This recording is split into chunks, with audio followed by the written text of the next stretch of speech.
Hello दोस्तों, स्वागत है आपका। मैं हूं रवि सर और आज हम मिलकर साइंस को रटेंगे नहीं बल्कि खेल खेल में समझेंगे।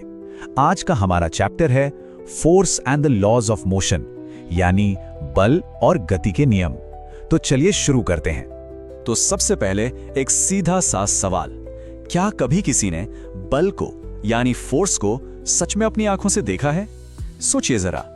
असल में जवाब है नहीं, किसी ने नहीं देखा। हम बल को देख नहीं सकते, उसे चख नहीं सकते। हम तो सिर्फ उसके असर को, उसके इफेक्ट को हर पल महसूस कर सकते हैं। तो अगर बल को समझना है तो हमें ये देखना होगा कि वो करता क्या है। तो फिर इसकी परिभाषा क्या हुई? अरे बहुत ही सिंपल है। किसी भी चीज को पुश करना मतलब धकेलना, पुल करना मतलब खींचना, या फिर हिट करना यानी ठोकर मारना। बस यही तो फोर्स है। और जरा सोचिए, ये सब तो हम अपनी रोज की जिंदगी में करते ही रहते हैं। शॉपिंग कार्ट को धक्का देना, दरवाजे को खींचना या फुटबॉल को किक मारना, ये सब के सब फोर्स के ही तो उदाहरण हैं। ओके, तो अब हमें ये तो पता चल गया कि फोर्स क्या है, पर सवाल ये है कि जब किसी चीज पर फोर्स लगता है तो असल में होता क्या है, इसके असर क्या क्या हैं? चलिए देखते हैं। देखिए, फोर्स के 3 मेन इफेक्ट्स होते हैं। पहला, ये स्पीड बदल सकता है, मतलब रुकी हुई चीज को चला सकता है या फिर चलती हुई चीज को रोक सकता है। दूसरा, ये डायरेक्शन यानी दिशा बदल सकता है, जैसे क्रिकेट में बैट्समैन एक शॉट मारकर बॉल की दिशा ही बदल देता है ना? और तीसरा, ये किसी भी चीज का शेप यानी आकार बदल सकता है, जैसे हम स्प्रिंग को खींचते हैं या रबर की गेंद को दबाते हैं। अब एक और इंटरेस्टिंग सवाल, क्या जब भी हम फोर्स लगाते हैं तो चीज हिलती ही है? सोचो जरा। जवाब है नहीं, जरूरी नहीं है। और यहीं पर बैलेंस्ड और अनबैलेंस्ड फोर्सेस का कॉन्सेप्ट आता है। मान लो एक बड़ा सा बक्सा है, आप एक तरफ से खींच रहे हो और आपका दोस्त दूसरी तरफ से। अगर दोनों बिल्कुल बराबर ताकत लगा रहे हो तो क्या होगा? कुछ भी नहीं, बक्सा अपनी जगह से हिलेगा ही नहीं। क्यों? क्योंकि दोनों तरफ से फोर्स बराबर है और वो एक दूसरे को कैंसिल कर रहे हैं। इसी को कहते हैं बैलेंस्ड फोर्स यानी संतुलित बल। लेकिन क्या हो अगर एक तरफ से जोर ज्यादा लग जाए तो? हाँ, अब आएगा मजा। तो बक्सा उसी तरफ खिसक जाएगा जिस तरफ फोर्स ज्यादा है, और बस यही है अनबैलेंस्ड फोर्स। याद रखें, किसी भी चीज में मोशन लाने के लिए, उसे हिलाने के लिए अनबैलेंस्ड फोर्स का होना बहुत जरूरी है। अच्छा, एक और बात बताओ, कभी ऐसा हुआ है कि किसी भारी बक्से को धक्का दे रहे हो, पूरी जान लगा दी, पर वो हिला ही नहीं? हमने तो बल लगाया, फिर वो हिला क्यों नहीं? ऐसा इसलिए होता है क्योंकि वहां एक छुपा हुआ बल काम कर रहा होता है, एक ऐसा फोर्स जो आपके धक्के के खिलाफ काम कर रहा है। और इस छुपे हुए फोर्स का, इस विलेन का नाम है फ्रिक्शन, यानी कि घर्षण। फ्रिक्शन वो फोर्स है जो हमेशा मोशन का मतलब गति का विरोध करता है, ऑलवेज अपोजेस मोशन। तो जब आप बक्से को आगे धक्का देते हो तो जमीन और बक्से के बीच का फ्रिक्शन उसे पीछे की तरफ धकेलता है। तो यहां भी एक तरह की जंग चल रही है। एक तरफ है आपका धक्का और दूसरी तरफ है फ्रिक्शन का पुशबैक जो उसे रोकने की कोशिश कर रहा है। तो इस लड़ाई में जीतेगा कौन? सिंपल है, चीजें तभी हिलेंगी जब आपका लगाया हुआ बल घर्षण बल से ज्यादा होगा। Your push must be greater than friction. तो दोस्तों, अब हम समझ गए हैं कि फोर्स क्या है, ये क्या क्या कर सकता है, और वो छिपा हुआ बल फ्रिक्शन कैसे हमेशा गति का विरोध करता है। पर बल और घर्षण की ये तो बस शुरुआत है। क्या आप जानते हैं कि मोशन के कुछ फंडामेंटल रूल्स हैं, कुछ ऐसे नियम जो पूरे यूनिवर्स में हर चीज पर लागू होते हैं? वो क्या हैं? और इन नियमों को समझने के लिए हमें चलना होगा सर आइजैक न्यूटन के पास। तो मिलते हैं अगले पार्ट में, जहां हम न्यूटन के लॉज ऑफ मोशन को समझेंगे। तब तक सोचते रहिए और सीखते रहिए। स्वागत है दोस्तों। पिछली बार हमने बल यानी कि फोर्स को समझा था। अब सोचिए, जब बस अचानक ब्रेक लगाती है तो हम आगे की तरफ क्यों गिर पड़ते हैं? ये कोई मामूली झटका नहीं है, इसके पीछे है यूनिवर्स का एक बहुत ही फंडामेंटल नियम, एक ऐसा नियम जिसकी नींव गैलीलियो ने रखी और जिसे न्यूटन ने हम सबके लिए हमेशा के लिए पक्का कर दिया। तो ये कहानी शुरू होती है गैलीलियो से। जरा आंखें बंद करके सोचिए, गैलीलियो अपने लैब में हैं और कंचों को एक ढलान से लुढ़का रहे हैं। वो देखते हैं कि कंचा नीचे जाते हुए तो तेज हो जाता है और ऊपर चढ़ते हुए धीमा। बस यहीं उनके दिमाग की बत्ती जली। उन्होंने सोचा, क्या हो अगर कोई ढलान हो ही ना, अगर सतह एकदम सीधी और चिकनी हो, कोई फ्रिक्शन, कोई रुकावट ना हो, तब तो ये कंचा हमेशा हमेशा के लिए चलता ही रहेगा, रुकेगा ही नहीं। तो गैलीलियो ने एक तरह से स्टेज तैयार कर दिया था। उन्होंने सही सवाल पूछ लिया था, लेकिन इस कमाल के आइडिया को एक पक्के अटूट नियम में बदलने का काम किया सर आइजैक न्यूटन ने। तो आखिर न्यूटन का ये पहला नियम है क्या? बहुत बहुत सिंपल है। ये कहता है कि हर चीज आलसी होती है। जी हाँ, आलसी। अगर कोई चीज रुकी है तो वो रुकी ही रहना चाहती है, और अगर कोई चीज चल रही है तो वो बस चलती ही रहना चाहती है, उसी स्पीड में, उसी डायरेक्शन में। वो अपनी हालत तभी बदलेगी जब कोई बाहरी फोर्स, कोई बाहरी ताकत उसे धक्का दे या खींचे। और चीजों के इसी आलसीपन, इसी जिद को साइंस की भाषा में एक खास नाम दिया गया है, जड़त्व, यानी इनर्शिया। तो ये इनर्शिया आखिर है क्या?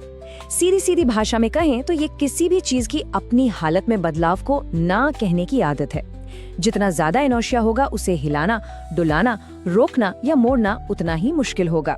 ये कुछ ऐसा है जैसे पूरा ब्रह्मांड कह रहा हो, अरे भाई जो जैसा है उसे वैसा ही रहने दो प्लीज। अच्छा, अब ये सब सुनने में शायद थोड़ा किताबी लग रहा हो, है ना? पर यकीन मानिए, ये आलस का नियम, ये इनर्शिया हमारे चारों तरफ हर पल, हर सेकंड काम कर रहा है।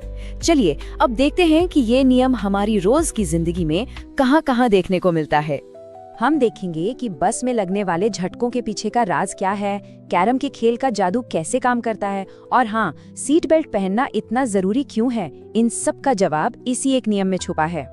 तो वापस आते हैं बस वाले एग्जाम्पल पर। हम बस में खड़े हैं और ड्राइवर अचानक बस चला देता है। बस आगे जाती है और हम पीछे की तरफ गिरते हैं। ऐसा क्यों हुआ? क्योंकि हमारे पैर तो बस के फर्श के साथ आगे बढ़ गए, पर हमारा शरीर, वो तो अपने आलस की वजह से वहीं रहना चाहता था जहां वो पहले था। और इसका ठीक उल्टा होता है जब ब्रेक लगता है। पैर तो बस के साथ रुक गए, पर हमारा शरीर अभी भी आगे जाना चाहता है, और इसीलिए हम आगे की तरफ झुक जाते हैं। अब कैरम बोर्ड को याद कीजिए। आपने गोटियों का टावर बनाया और स्ट्राइकर से सबसे नीचे वाली गोटी को सट से मारा। क्या होता है? सिर्फ नीचे वाली गोटी बाहर निकलती है और बाकी का पूरा टावर धड़ाम से सीधे नीचे गिर जाता है। ये बाकी की गोटियों का इनर्शिया ही है जो कहती हैं, भाई हम तो आराम से बैठे थे, हमें क्यों छेड़ रहे हो? और ये सिर्फ इंसानों की बनाई चीजों के साथ नहीं होता। जब हम किसी पेड़ की डाली को जोर जोर से हिलाते हैं तो क्या होता है? पत्ते टूटकर गिर जाते हैं। क्यों? क्योंकि डाली तो हिलने लगती है, पर पत्ते वो अपने इनर्शिया के कारण अपनी जगह पर ही रुके रहने की जिद करते हैं। नतीजा, वो डाली से अलग हो जाते हैं। अच्छा, एक सवाल, अगर हर चीज में इनर्शिया है, हर चीज आलसी है, तो क्या सबका आलस बराबर होता है? मतलब क्या एक क्रिकेट की बॉल और एक भारी भरकम पत्थर दोनों को हिलाने के लिए एक जैसी ही जिद करनी पड़ेगी? इसका जवाब है नहीं, बिल्कुल नहीं। जिस चीज में जितना ज्यादा वजन होता है, जितना ज्यादा मास यानी द्रव्यमान होता है, उसका इनर्शिया, उसका आलस उतना ही ज्यादा होता है। एक खाली डिब्बे को खिसकाना कितना आसान है ना? पर उसी डिब्बे को अगर किताबों से भर दें तो उसे हिलाने में पसीने छूट जाते हैं, क्योंकि अब उसका मास बढ़ गया है और साथ ही उसका इनर्शिया भी। तो ये बात गांठ बांध लीजिए, मास ही इनर्शिया का असली नाम है। जितना ज्यादा मास उतना ज्यादा इनर्शिया, या यूं कहें कि मोर मास मोर एटीट्यूड। वो चीज अपनी जगह से हिलने में उतना ही ज्यादा नखरा करेगी। इसीलिए 5 रुपए का सिक्का 1 रुपए के सिक्के से ज्यादा जिद्दी होता है। तो अब हम ये तो समझ गए कि चीजों के आलस को तोड़ने के लिए उन्हें हिलाने या रोकने के लिए फोर्स की जरूरत होती है। लेकिन सबसे बड़ा सवाल तो ये है कि कितनी फोर्स, एक चीज को हिलाने के लिए कितना धक्का लगाना पड़ेगा? इसका जवाब हमें मिलेगा न्यूटन के दूसरे नियम में। तो मिलते हैं अगली कड़ी में और खोलते हैं गति का दूसरा राज। Welcome back. पिछले हिस्सों में हमने बल और जड़त्व के बारे में बात की थी। अब कभी सोचा है कि तेजी से आती हुई क्रिकेट की गेंद को पकड़ना इतना मुश्किल और दर्दनाक क्यों होता है? आज हम भौतिकी के उसी नियम को समझने वाले हैं जो इस क्यों का जवाब देता है। तो चलिए इसे समझने के लिए ना एक छोटा सा थॉट एक्सपेरिमेंट करते हैं। जरा सोचिए, मान लीजिए एक टेबल टेनिस की बॉल है और दूसरी एक क्रिकेट की बॉल। दोनों बिल्कुल एक ही स्पीड से आ रही हैं। तो सवाल यह है कि क्रिकेट की बॉल से इतनी ज्यादा चोट क्यों लगती है? स्पीड तो सेम है। अब देखिए, वजह तो बिल्कुल साफ है, किसी भी चीज का जो इम्पैक्ट होता है ना, वो सिर्फ उसकी स्पीड पर डिपेंड नहीं करता, बल्कि उसके वजन यानी उसके मास पर भी बहुत ज्यादा निर्भर करता है।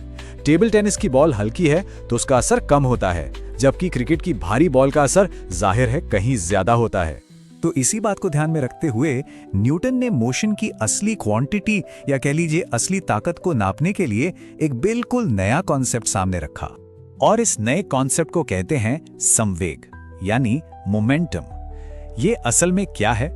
ये मास और वेलोसिटी दोनों को मिला के बताता है कि किसी चीज में टोटल मोशन कितना है। मतलब सीधे सीधे कहें तो मोमेंटम ये मापता है कि किसी चीज में मोशन की पावर कितनी है। जैसे एक बड़ा सा ट्रक और एक छोटी सी कार, भले ही दोनों सेम स्पीड से चल रहे हों, ट्रक का मोमेंटम कहीं कहीं ज्यादा होगा। और हाँ, एक और बात, मोमेंटम में डायरेक्शन भी मायने रखती है, इसीलिए इसे एक वेक्टर क्वांटिटी कहा जाता है। इसका फॉर्मूला तो बहुत ही सिंपल है, P is equals to m into v, यानी मोमेंटम बराबर है मास गुणा वेलोसिटी। तो रूल एकदम सीधा है, अगर कोई चीज भारी है या फिर बहुत तेज चल रही है तो उसका मोमेंटम ज्यादा होगा, और जिसका मोमेंटम जितना ज्यादा होगा ना, उसका इम्पैक्ट भी उतना ही जबरदस्त होगा। ठीक है, तो अब सवाल ये उठता है कि अगर हमें इस मोमेंटम को बदलना हो तो क्या करना होगा? और बस यहीं पे एंट्री होती है न्यूटन के सेकंड लॉ ऑफ मोशन की। सुनने में थोड़ा कॉम्प्लिकेटेड लग सकता है ना, पर इसका मतलब बहुत आसान है। देखिए, किसी भी चीज के मोमेंटम को बदलने के लिए आपको बाहर से एक फोर्स लगाना ही पड़ेगा, और जितना ज्यादा फोर्स लगाएंगे उतनी ही तेजी से उसका मोमेंटम बदलेगा। सिंपल। और मैथमेटिकली यही नियम हमें देता है फिजिक्स का शायद सबसे famous formula, F is equal to ma, force बराबर मास गुणा एक्सेलरेशन। और एक्सेलरेशन का मतलब तो हम जानते ही हैं, वेलोसिटी में चेंज आने का रेट। फोर्स की जो स्टैंडर्ड यूनिट है वो है न्यूटन, जाहिर है महान वैज्ञानिक आइजैक न्यूटन के सम्मान में।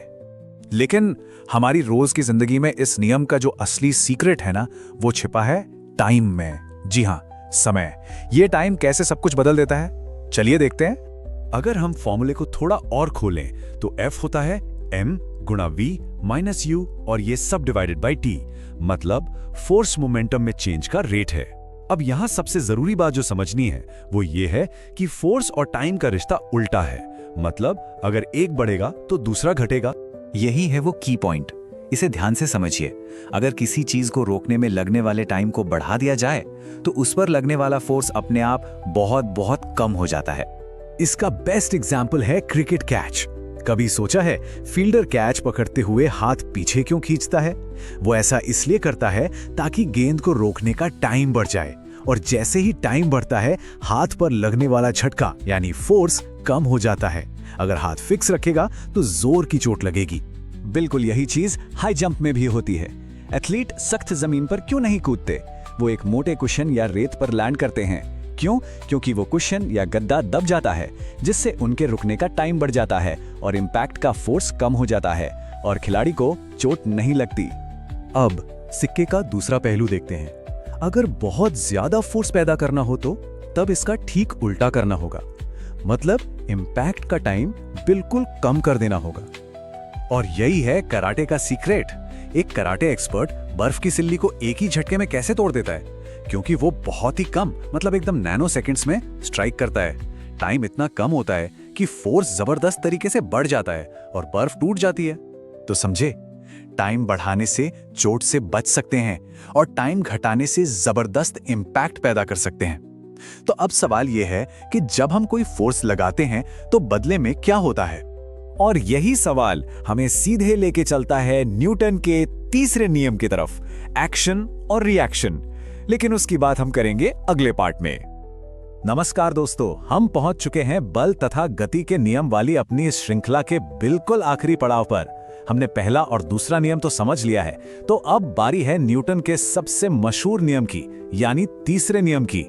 तो न्यूटन का ये तीसरा नियम, जिसे थर्ड लॉ ऑफ मोशन कहते हैं, समझने में बहुत ही आसान है। और हाँ, इसको याद रखने की कमाल की ट्रिक भी है, जिसके बाद इसे भूलना मुश्किल हो जाएगा। ये नियम बस इतनी सी बात कहता है कि हर क्रिया के लिए हमेशा एक बराबर और उल्टी दिशा में प्रतिक्रिया होती है। मतलब आप कोई भी एक्शन करेंगे तो उसका एक रिएक्शन जरूर होगा। सुनने में तो बड़ा सीधा साधा लगता है ना? और इस नियम को याद रखने की जो ट्रिक है वो है सिर्फ एक शब्द, कर्म। जी हाँ, कर्मा। जैसा करोगे ठीक वैसा ही भरोगे। मतलब हर एक्शन का एक रिएक्शन होता ही है। सिंपल। लेकिन ये नियम जितना सीधा लगता है उतनी ही गलतियां भी इसमें होती हैं। तो इनसे बचने के लिए बस 3 बहुत जरूरी बातें हैं जो हमें हमेशा हमेशा याद रखनी है। पहली बात, बल कभी अकेला नहीं होता, ये हमेशा जोड़े में मतलब पेयर्स में होता है। दूसरी बात, ये दोनों बल हमेशा 2 अलग-अलग चीजों पर लगते हैं। और तीसरी सबसे जरूरी बात, ये एक्शन और रिएक्शन एक ही समय पर होते हैं, बिल्कुल एक साथ। ऐसा नहीं कि एक्शन पहले हुआ और रिएक्शन थोड़ी देर बाद।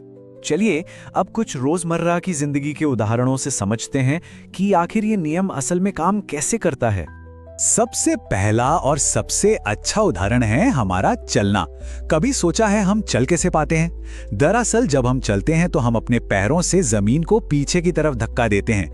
ये हुआ एक्शन, और इसके जवाब में जमीन भी हम पर उतना ही बल लगाकर हमें आगे की तरफ धक्का देती है। ये हुआ रिएक्शन। इसी एक्शन रिएक्शन की वजह से हम आगे बढ़ पाते हैं। अच्छा, एक और उदाहरण, बंदूक से गोली का चलना। जब बंदूक से गोली तेजी से आगे निकलती है तो यह है एक्शन, पर उसी वक्त गोली भी बंदूक को उतने ही बल से पीछे की तरफ धकेलती है, और यह है रिएक्शन, जिसे हम बंदूक का रिकॉइल या झटका भी कहते हैं। यहाँ इस तस्वीर में भी बिल्कुल यही नियम काम कर रहा है। जैसे ही ये नाविक नाव से आगे की ओर कूदता है तो उसके पैर नाव को पीछे की ओर धकेलते हैं। तो नाविक का आगे कूदना हुआ एक्शन और नाव का पीछे की तरफ हट जाना हुआ उसका बराबर और विपरीत रिएक्शन। तो दोस्तों, इसी के साथ हमने गति के तीनों नियमों को समझ लिया है। चलिए अब एक बार फटाफट पूरे अध्याय पर एक नजर डाल लेते हैं। तो एक बार सब कुछ रिवाइज करते हैं। पहला नियम था जड़त्व का नियम, जिसे हमने मजाक में आलसी नियम कहा था। दूसरा नियम था F = ma, यानी हमारा शक्ति का नियम। और तीसरा, जिसे हमने आज समझा, वो है एक्शन रिएक्शन का नियम, यानी हमारा कर्म का नियम। और इसी के साथ ये अध्याय तो यहीं खत्म होता है, पर आप सबके लिए एक सवाल छोड़कर जा रहा हूं। जरा अपने आसपास देखिए और सोचिए कि हर पल हो रही इस क्रिया और प्रतिक्रिया का सबसे बेहतरीन उदाहरण क्या हो सकता है।